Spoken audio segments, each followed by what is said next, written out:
Assalamualaikum warahmatullahi wabarakatuh.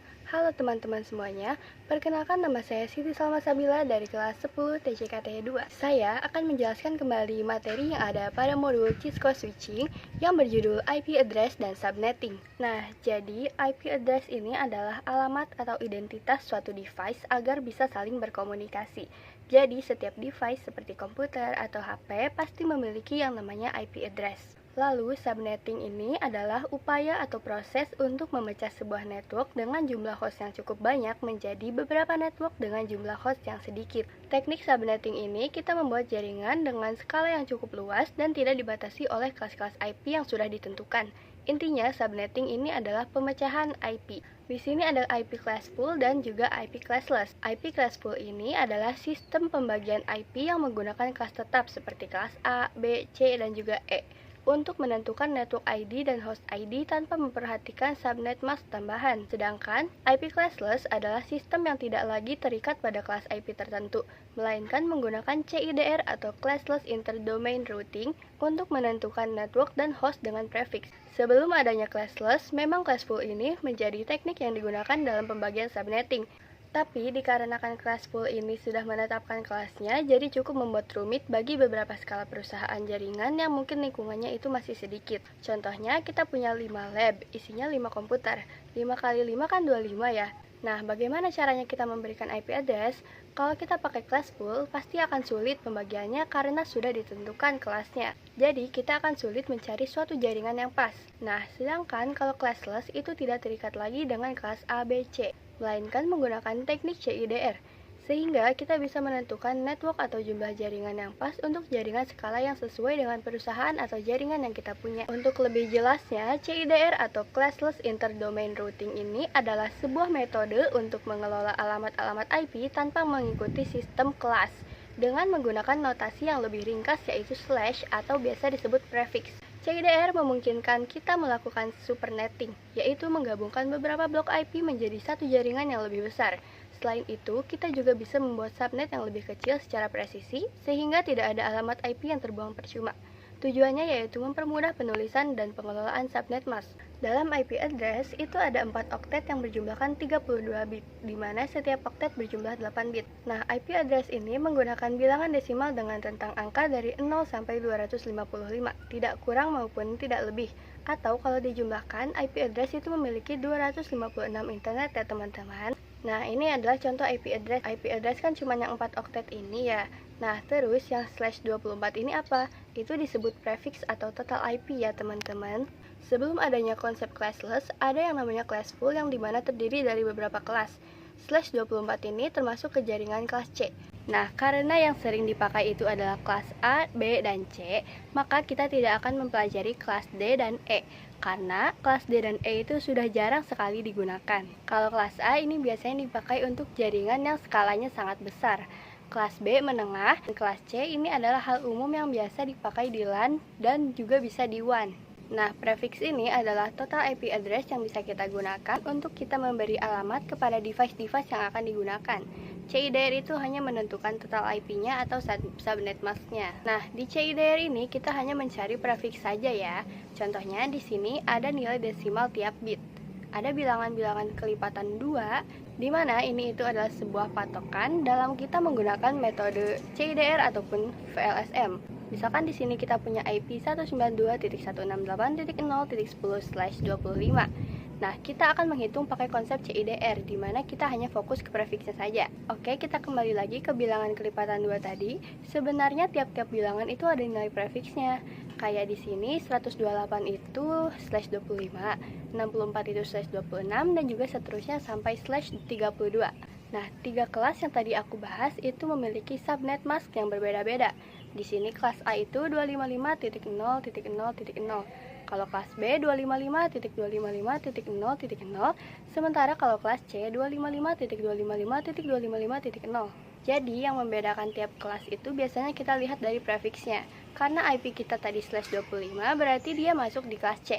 Kenapa bisa? Karena sebenarnya oktet-oktet ini tuh kalau di komputer dia jadi angka biner alias cuma angka 1 sama angka 0. Nah, di sini kelas A itu 3 oktet terakhirnya 0, berarti cuma 1 oktet yang menyala. Nah, kelas B itu 2 oktet terakhirnya 0, berarti hanya 2 oktet pertama yang bisa digunakan. Sedangkan kelas C hanya ada 1 yang nolnya nih, berarti dia punya 3 oktet yang bisa digunakan. Dan nolnya itu untuk kita hitung. Nah, kembali lagi, mengapa slash 25 itu termasuk kelas C? Karena kan IP address itu terdiri dari 32 bit. Nah, dalam kelas C itu ada 3 oktet yang bisa digunakan. Tiap oktet kan isinya 8. Nah, kita jumlahin 8 tambah 8 tambah 8 hasilnya 24. Karena tadi slashnya 25, berarti kita udah keluar oktet alias masuk ke oktet 4. Nah, terus gimana sih cara tahu total IP-nya? Gampang ya, karena kita udah tahu slash 25 itu nilainya 128, jadi subnet masknya adalah 255.255.255.128. Jadinya, dalam IP address yang tadi itu ada 128 total IP yang bisa digunakan. Lalu ada VLSM atau Variable Length Subnet Mask, merupakan pengembangan cerdas dari subnetting tradisional.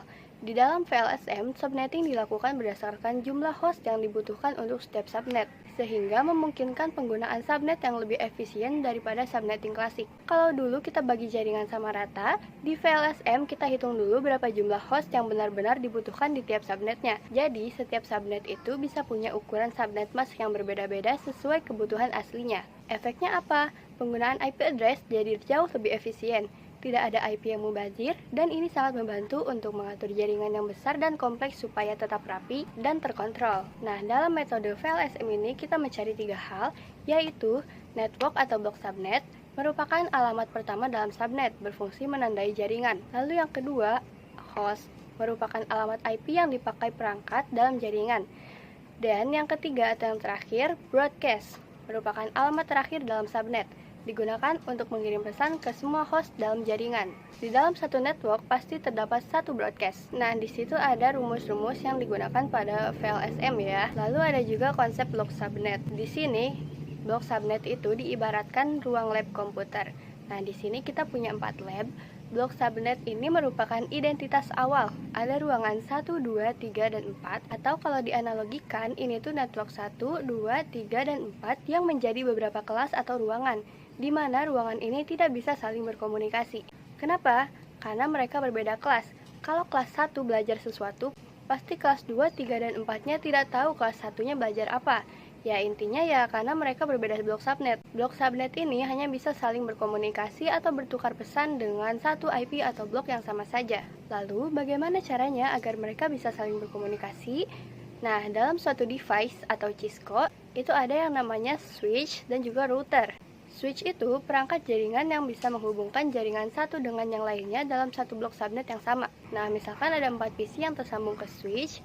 Nah, ini kan masih di dalam blok subnet yang sama. Kita anggap ini ruangan 1. Lalu ada lagi ruangan 2, tapi di sini cuma 3 PC aja. Di ruangan 2 ini kita pakai blok subnet yang berbeda dengan ruangan 1. Nah, setiap ruangan udah punya blok subnetnya masing-masing nih, tapi mereka gak bisa berkomunikasi tanpa bantuan router. Kenapa bisa begitu?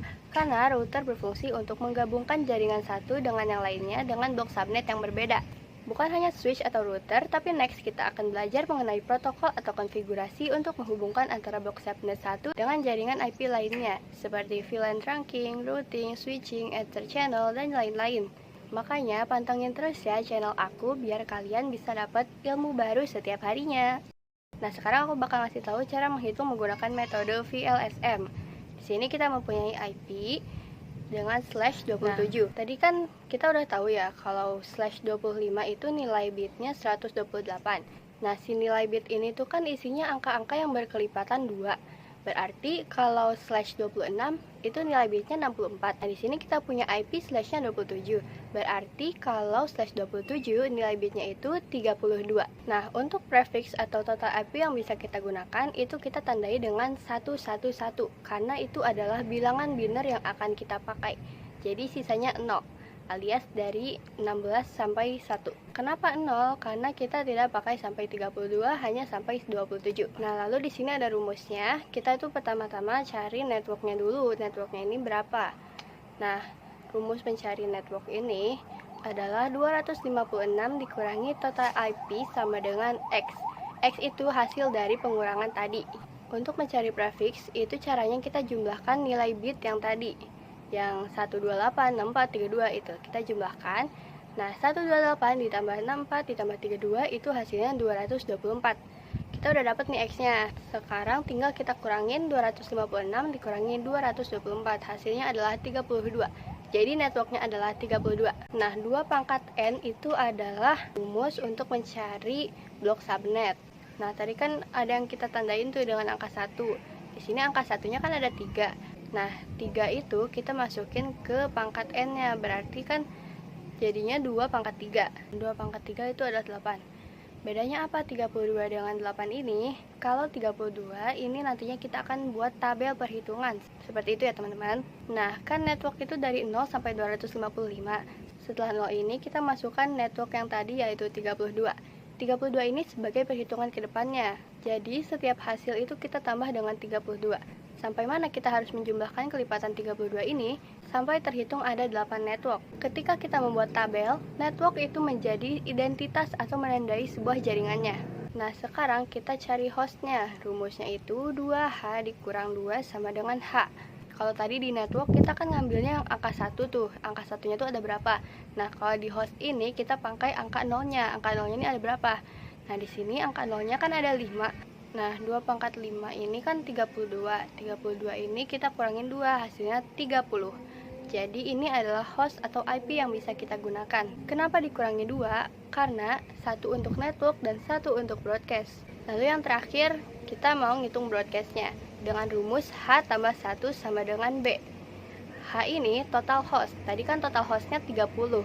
Kita tambah 1 jadi 31. Nah, kita dapat broadcastnya adalah 31. Nah, kita kan udah nemuin semuanya ya, network udah, host udah, broadcast udah. Jadi semuanya itu hasilnya kita tinggal masukin aja ke tabel yang tadi. Jadi kesimpulannya, teknik CIDR ini hanya menghitung prefix, sementara untuk teknik VLSM itu menghitung 3 bagian secara rinci, yaitu yang tadi sudah saya sebutkan, network, host, dan juga broadcast. Nah, subnet mask ini adalah kode di suatu wilayah. Jadi walaupun IP-nya berbeda-beda, tapi tetap memiliki satu kode identitas subnet mask yang sama. Network atau blok subnet adalah alamat pertama dalam subnet yang berfungsi menandai jaringan. Fungsinya untuk meringkas lagi supaya kita tidak menghambur-hamburkan IP. Host itu adalah IP yang bisa kita gunakan. Host ini tuh IP-nya dibagi dua, yaitu ke network dan juga ke broadcast. Broadcast adalah alamat terakhir dalam subnet, digunakan untuk mengirim pesan ke semua host dalam jaringan.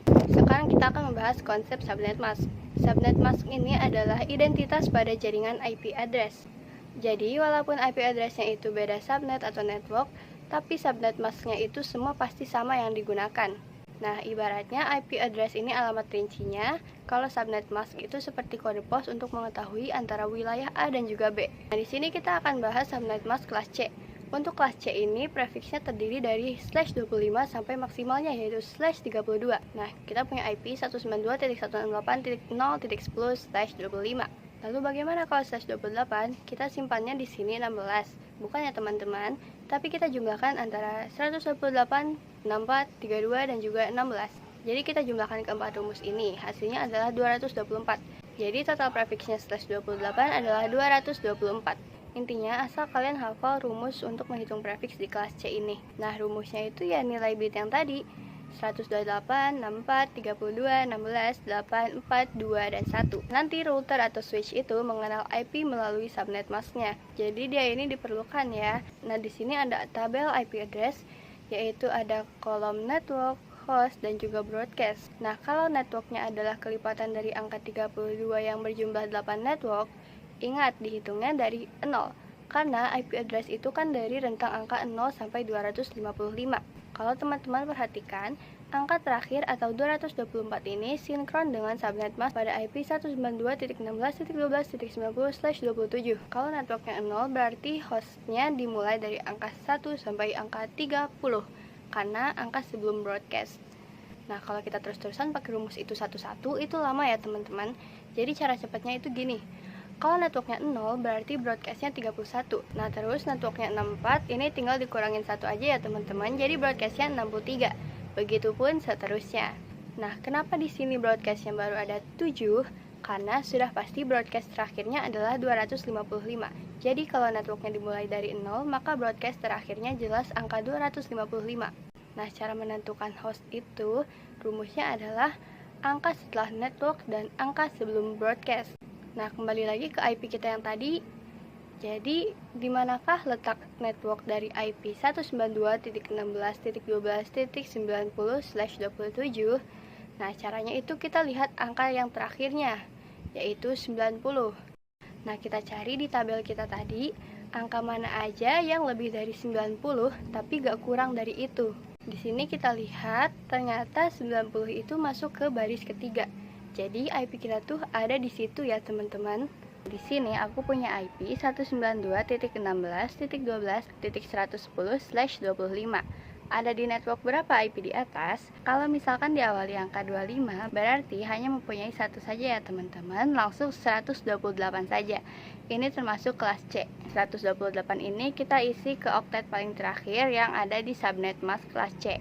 Jadi 255.255.255.128. Nah, network atau blok subnet yang kita punya itu 256. Langsung aja kita hitung, 256 dikurangi 128 sama dengan 128. Nah, kita cari total IP-nya, 2 pangkat N, karena tadi slash 25 berarti kan cuma 1 tuh ya. Jadi N-nya ini 1, jadi 2 pangkat 1 hasilnya 2. Di sini networknya itu kelipatan dari 128, dan dimana hanya terdiri dari 2 blok subnet. Nah, kita cari hostnya. 2H dikurang 2 sama dengan 2 pangkat 7 dikurang 2, hasilnya 126. Nah, hasil-hasil yang sudah kita dapatkan tadi kita masukkan ke tabel ini ya. Kesimpulannya, dari IP yang kita punya yaitu 192.16.12.110/25, dia subnet masknya 255.255.255.128. Nah, networknya itu 128 dan blok subnetnya itu 2. Hostnya 126 dan broadcastnya 127. Ada di network berapa IP di atas? Ada di network 1. Kalau misalkan kita menentukan sebuah alamat jaringan atau IP address, itu jangan terlalu sedikit dan jangan terlalu banyak. Bolehnya itu lebih sedikit. Di sini ada contoh kasus. Misalnya kita punya lab komputer yang terdiri dari 30 komputer.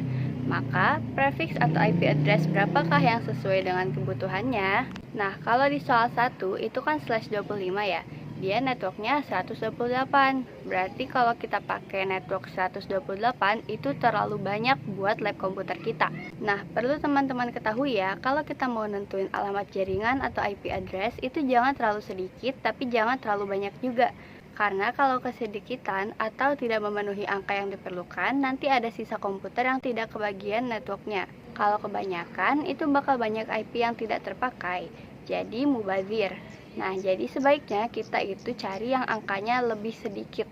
Jadi maksudnya tuh, lebihnya tuh gak yang lebih banget gitu, cuman lebih beberapa angka doang. Nah, kita lihat lagi nilai bit yang udah aku jelasin sebelumnya. Kita kan perlu 30 network nih. Di sini angka atau prefix berapa yang memenuhi kebutuhan kita? Nah, betul jawabannya yaitu /27 dengan network 32. Itu adalah pilihan yang pas karena lebihnya pun cuma 2. Nah, kalau kita ngambil yang 16, itu sih bakal kekurangan banget. Nah, jadi kita tahu ya bahwa jika kita mempunyai lab dengan 30 komputer, kita membutuhkan 32 alamat jaringan untuk digunakan. Nah, di sini kita akan mengimplementasikan IP address pada aplikasi Cisco Packet Tracer. Lalu kita akan mengimplementasikan IP address pada device, switch, router, dan juga PC. Tambahkan 2 PC lalu sambungkan menggunakan kabel automatically. Nah, di PC 0 kita isi IP-nya 192.16.12.1. Di PC 2 IP-nya 192.16.12.2. Nah, kita coba ping ke PC 0, apakah berhasil? Ternyata TTL ya teman-teman, atau itu tandanya berhasil. Lalu di PC 0 kita ping juga ke PC 1. Nah, TTL juga, artinya berhasil. Nah, ini kabelnya kita hapus dulu, terus kita tambahin 1 PC dan juga 1 switch. Kita sambungkan ketiga PC ini ke 1 switch itu. Di PC 2 ini IP-nya 192.16.12.3. Di PC 2 kita coba ping ke PC 1. Nah, ternyata RTO atau itu tuh gagal, tapi gak apa-apa, kita coba lagi. Nah, sekarang udah TTL, berarti udah berhasil. Sekarang kita buat ruangan baru lagi. Yang tadi itu kita anggap ruangan 1, dan sekarang kita akan buat ruangan 2 yang isinya 3 PC dan 1 switch juga. Nah, tapi di ruangan kedua ini kita menggunakan blok subnet yang berbeda. Tadi kan titik 1, titik 2, titik 3. Nah, kalau di ruangan 2 ini pakainya titik 34, titik 35, titik 36. Nah, langsung aja kita ping ke PC 3 dan PC 4. Di situ sudah TTL semua, berarti berhasil ya, sudah bisa berkomunikasi. Sekarang aku pengen biar dua ruangan ini tuh bisa saling berkomunikasi. Caranya kita butuh router, karena router berfungsi untuk menghubungkan device yang berbeda blok subnet. Kita konfigurasi routernya dengan cara ketuk router, lalu klik tab CLI.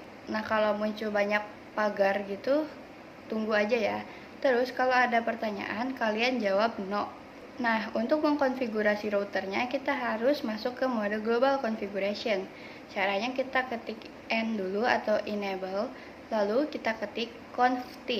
Nah, kalau sudah ada kurung config, berarti kita sudah berhasil masuk ke mode global configuration. Langsung aja kita ketik di sini interface gig 000. Lalu kita ketik lagi IP address 192.16.12.30 spasi 255.255.255.224. Nah, kenapa IP-nya titik 30? Karena di ruangan 1 tadi kan titik 1, titik 2, titik 3, yang dimana mereka itu masuk ke blok subnet pertama atau dalam rentang angka 1 sampai 30. Oke, kita exit dulu, terus kita ketik interface 001.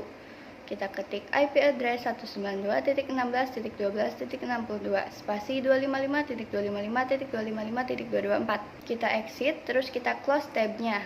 Nah, cuman ternyata di situ masih merah, harusnya tuh warna hijau. Gampang ya cara mengatasinya, itu kita ke router lagi, lalu kita ketik interface gig 000, kita ketik no shutdown. Terus kita exit, kita ketik lagi interface 001, kita ketik no shutdown. Sekarang kita close dan sudah berwarna hijau. Cuman di situ ada yang oranye nih. Nggak apa-apa, itu tinggal kita tunggu sebentar aja, nanti dia berubah jadi hijau. Nah, sekarang udah berubah jadi hijau ya. Oke, sekarang kita lanjut masukin default gateway-nya ke tiap-tiap IP. Untuk di ruangan 1, default gateway-nya itu 192.16.12.30. Sementara di ruangan 2, default gateway-nya 192.16.12.62. Nah, kalau udah, aku mau coba ping dari PC 5 ke PC 1. Wah, ternyata ada RTO-nya ya. Tapi gak apa-apa, kita coba terus sampai berhasil. Nah, kalau udah berhasil, aku mau nyoba ping dari PC 2 ke PC 3. Ingat, kalau ada RTO-nya, kita coba terus sampai berhasil. Nah, karena kita sudah berhasil membuat kedua ruangan ini bisa saling berkomunikasi, sekarang aku mau coba pakai mode simulation buat ngelihat gimana sih caranya mereka bisa bertukar pesan. Sebelumnya, kita kasih surat dulu nih. Aku ngasih suratnya di PC 2 sama PC 3. Kalau udah, kita nyalain mode simulation-nya. Nah, ternyata caranya mereka bertukar pesan itu seperti itu. Cukup sekian video saya kali ini. Terima kasih sudah menonton. Mohon maaf bila banyak kesalahan. Sampai jumpa di video selanjutnya.